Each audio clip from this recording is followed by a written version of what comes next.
दोस्तों, बीते कुछ दिनों से उत्तराखंड में निहंग सिखों को लेकर लगातार खबरें आती रहीं। हम दिखाते रहे, बताता रहा आपको कहां क्या हो रहा है। लेकिन इस पूरे घटनाक्रम के बीच एक सवाल सबसे ज्यादा पूछा जा रहा है, आखिर निहंग सिख कौन होते हैं, इन्हें गुरु की लाडली फौज क्यों कहा जाता है और उत्तराखंड से इनका क्या खास संबंध है। क्या निहंग केवल पारंपरिक योद्धा हैं या उनकी अपनी अलग धार्मिक और ऐतिहासिक पहचान भी है। उनके नीले बने बड़े दस्तार, पारंपरिक हथियारों के पीछे क्या इतिहास छिपा है, आज की नई पीढ़ी इस बारे में समझना चाह रही है। बहुत से लोग अपने अपने तरीके से तुलना कर रहे हैं पहले और आज में। इस खास रिपोर्ट के जरिए मैं बिना किसी राजनीतिक बहस के और धार्मिक बहस के आपको बताने के लिए आया हूं निहंग सिखों का इतिहास और उनकी परंपराएं, उनकी पहचान और उत्तराखंड से उनके गहरे जुड़ाव के बारे में। इसलिए वीडियो को अंत तक जरूर देखिएगा। दोस्तों नमस्कार, पहला मैं पंकज रौतेला, आप देख रहे हैं अपना उत्तराखंड न्यूज। दोस्तों, उत्तराखंड में निहंग सिखों का विवाद गहराता गया और सवालों का सिलसिला शुरू होता गया। चमोली में सिखों का पवित्र स्थान हेमकुंड साहिब, जिस पर सिखों की गहरी आस्था है। दोस्तों, लाखों हजारों की संख्या में हर साल सिख हेमकुंड साहिब की यात्रा करते हैं, यहां पहुंचते हैं, दर्शन करते हैं, मत्था टेकते हैं। रास्ते में पड़ता है कर्णप्रयाग, वहीं से होकर निकलते हैं, जहां बीते दिनों पार्किंग को लेकर निहंग और स्थानीय कुछ लोगों के बीच में एक विवाद होता है और इस घटना में कुछ लोग घायल हो गए, जिसके बाद 4 निहंग गिरफ्तार हुए, जिनको अब जमानत भी मिल गई। इसको लेकर पहले पंजाबी कौम निहंग नाराज होती है और फिर धीरे धीरे मामला पूरे सिख समुदाय तक चला जाता है और टिप्पणियां अलग अलग तरीके से होने लगती हैं। निहंगों ने 4 दिन तक रुद्रप्रयाग जिले के नगरासू में गुरुद्वारे पर कब्जा किया। आपको याद होगा, जब पंजाब से आए निहंग हेमकुंड साहिब को जाना चाहते थे, जिनको हिमाचल सीमा पर रोका गया, और इस प्रकरण के बाद निहंग सिख चर्चा में आ गए। दोस्तों, निहंग सिखों को गुरु की लाडली फौज कहा जाता है और साथ ही ये अकाली होते हैं। अकाली वो व्यक्ति है जो केवल ईश्वर के अधीन है। निहंग सिख समुदाय का एक विशेष और पारंपरिक योद्धा समूह है, जो कभी लड़ा था, मरा था, कटा था। वो अपनी बहादुरी, अनूठी और नीली पोशाक, बड़ी पगड़ी, दस्तार और हमेशा हथियार, तलवारें, भाले रखने के लिए जाना जाता है। लेकिन दोस्तों, मौजूदा वक्त में परिभाषा बदल रही है। निहंगों की परिभाषा को बदल दिया गया है। क्योंकि मैं क्यों कह रहा हूं, लोग कैसी प्रतिक्रियाएं दे रहे हैं और इनको लेकर क्या कह रहे हैं, वो मैं आपको दिखाने जा रहा हूं। इसके बाद आप देखिएगा। दोस्तों, वैसे कहते हैं कि निहंग फारसी शब्द है जिसका मतलब होता है तलवार या फिर मगरमच्छ। कुछ विद्वानों का तर्क यह भी कि संस्कृत के निशंग से यह शब्द निकला, जिसका अर्थ निडर, जिसे मौत से डर नहीं लगता। वैसे होते तो धाकड़ हैं, लड़ाके होते हैं, इन्हें डर भी नहीं लगता। इन्हें सिख धर्म के रक्षक के रूप में आज भी जाना जाता है। दोस्तों, निहंग 2 समूह, ब्रह्मचारी और गृहस्थ होते हैं, उसमें बटे होते हैं। इनके मुख्य 3 दल हैं, बुढ़ा दल, तरना दल और विंध्यचन दल। ये काल पुरुष ईश्वर के अलावा किसी और के आगे झुकने वाले नहीं हैं, ये वहीं झुकते हैं मन। दोस्तों, निहंग दूसरे सिखों से अलग होते हैं।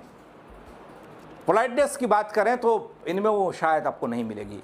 ये नीले रंग का लिबास धारण करते हैं, सिखों का धार्मिक ध्वज लेकर चलते हैं, उसे फहराते हैं और युद्ध कौशल का अभ्यास अपनी दिनचर्या में शामिल रखते हैं।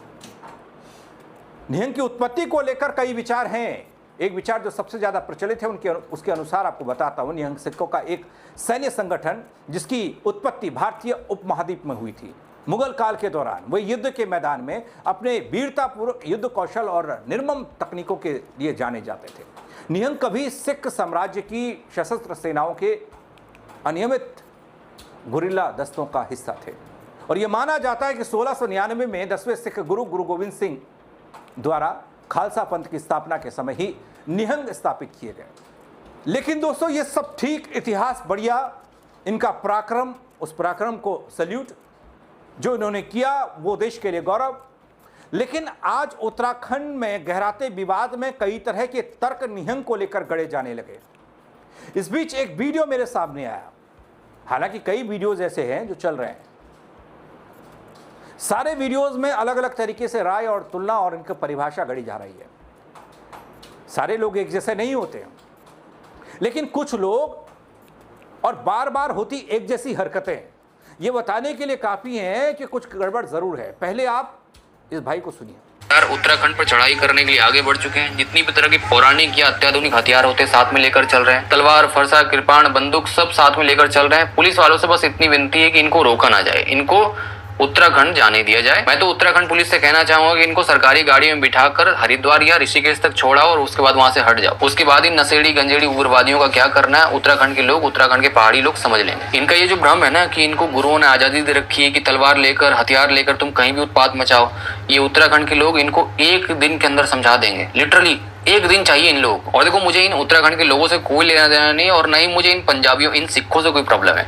मुझे प्रॉब्लम है इन निहंगों से जो गुरुओं के आड़ में छिपकर कहीं भी उत्पात मचाते हैं, कहीं भी तलवार फहराते हैं, किसी पर भी हमला कर, जो प्रॉब्लम, जो समस्या सिर्फ बात से हल हो सकती है वहां पर भी ये तलवार निकालकर हमला करने लगते हैं। तो भाई जितने भी रियल सिख है उन लोगों की जिम्मेदारी है कि ऐसे लोग, ऐसे निहंग, ऐसे नशेड़ी लोग आपके कौम को बदनाम ना करें। इन लोगों की हरकतों की वजह से आपके गुरुओं का नाम खराब ना हो। गुरुओं ने इनको हथियार रखने की आजादी इसलिए दी थी ताकि ये मजलूम, बेसहाय, गरीब लोगों की रक्षा कर सके, ना कि उनका शोषण करे। लेकिन इन निहंगों को जहां देखो वहां पर ये तलवार भांजते हैं, वहां पर हुड़दंग मचाते हैं, वहां उत्पात मचाते हैं। और अगर ऐसे स्पेसिफिक नशेड़ी लोगों को कोई आतंकवादी या फिर खालिस्तानी बोल दे तो रियल सिखों को भी बुरा लग जाता है, पंजाबियों को बुरा लग जाता है। भाई समय रहते पंजाब के लोगों को ये समझना होगा कि ये लोग किसी की रक्षा के लिए नहीं है, ये सिर्फ है आपका नाम खराब करने के लिए, आपके गुरुओं का नाम खराब करने के लिए। और अगर ये लोग इतने ही बहादुर हैं तो फिर अफगानिस्तान में क्या हुआ था, 1984 इंडिया में क्या हुआ था, क्यों भागे भागे फिर रहे थे? पंजाब के लोग, पंजाब के सिख बहुत ईमानदार कौम है, बहुत बहुत मेहनती कौम है। ये सिख सरदार पंजाबी लोग बहुत क्यूट, बहुत अच्छे लोग होते हैं, लेकिन इनका नाम सिर्फ ऐसे लोग खराब करते हैं। इसके बाद भी अगर पंजाब के लोगों को बात समझ में नहीं आती और ऐसे नशेड़ी निहंगों को सपोर्ट करती है तो फिर मैं तो एक बार कहना चाहूंगा कि इन निहंगों को एक बार जाकर अपने दिल की तमन्ना पूरी कर लेनी चाहिए। जाओ भाई, एक बार उत्तराखंड के लोगों को ट्राई करके देख लो। पूरी जिंदगी भर से जो वहम पाल रखा है ना, वो एक दिन में मिट जाएगा। वैसे दोस्तों इस बात में सच्चाई लगती है। गुरुओं ने आजादी दी, तलवार रखिए, हथियार रखिए, गरीब, असहाय, बेसहारा, मजलूम लोगों की रक्षा कीजिए, यही निहंग को जिम्मेदारी सौंपी थी।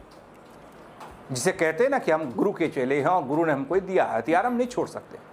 लेकिन दोस्तों निहंग की कुछ और तस्वीरें आपने खूब देखी होंगी, अलग अलग वीडियोस के जरिए। सोशल मीडिया का दौर है, आपने देखा होगा कई मामलों में निहंग आक्रामक होते हैं, कभी लठ से, तलवार से वार करते हुए ज्यादा देखे जाते हैं, कभी भी कहीं भी तलवार निकालकर लठ से वार करने लग जाते हैं। यानी कि बात से हल होने वाली समस्या तलवार से बात होती है, हथियारों से बात होती है।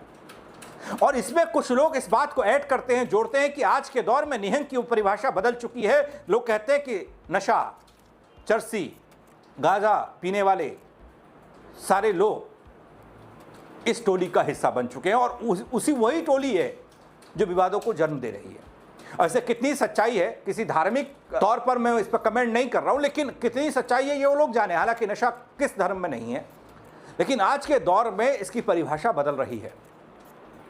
निहंग सिखों का इतिहास शौर्य का रहा है, त्याग और सिख धर्म की रक्षा से जुड़ा रहा है। उनकी पहचान एक योद्धा परंपरा की रही है, परंपरा के रूप में है, जिसने कठिन दौर में अपने धर्म और समाज की रक्षा के लिए महत्वपूर्ण भूमिका निभाई। लेकिन आज के दौर में सिर्फ और सिर्फ टकराव दिखता है।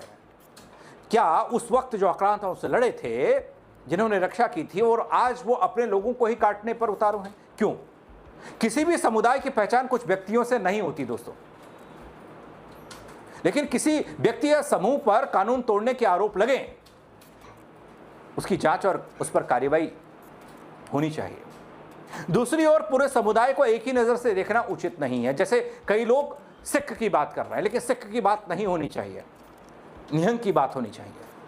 इतिहास, आस्था और मौजूदा घटनाओं के बीच फर्क समझना उतना ही जरूरी है दोस्तों जितना कानून और व्यवस्था का सम्मान करना जरूरी है। वक्त बदल रहा है, तेवर बदल रहे हैं, आक्रामकता बढ़ रही है, संयम लोग खो रहे हैं, और उसी का नतीजा है कि बार बार टकराव देखने को मिल रहा है। इस पूरे विषय पर आप अपनी राय जरूर दीजिएगा दोस्तों। निहंग सिखों के इतिहास और वर्तमान विवाद के बाद किस तरह आप देखते हैं अपने चश्मे से, कमेंट के जरिए जरूर बताइएगा। क्या कुछ कॉकटेल हुआ है, कुछ मिश्रण हुआ है, या फिर वही पहले वाले निहंग हैं आज भी? शेयर कीजिएगा दोस्तों खबर को, ताकि और लोग भी अपनी राय दे पाएं। फेसबुक पर देख रहे हैं, फॉलो नहीं किया वो जरूर कर दीजिएगा दोस्तों, ताकि हर खबर आप तक पहुंच पाए समय पर। यूट्यूब पर अगर आप देख रहे हैं, सब्सक्राइब नहीं किया है तो वो कर दीजिएगा। मेरे साथ जुड़ने के लिए बहुत शुक्रिया। जय उत्तराखंड।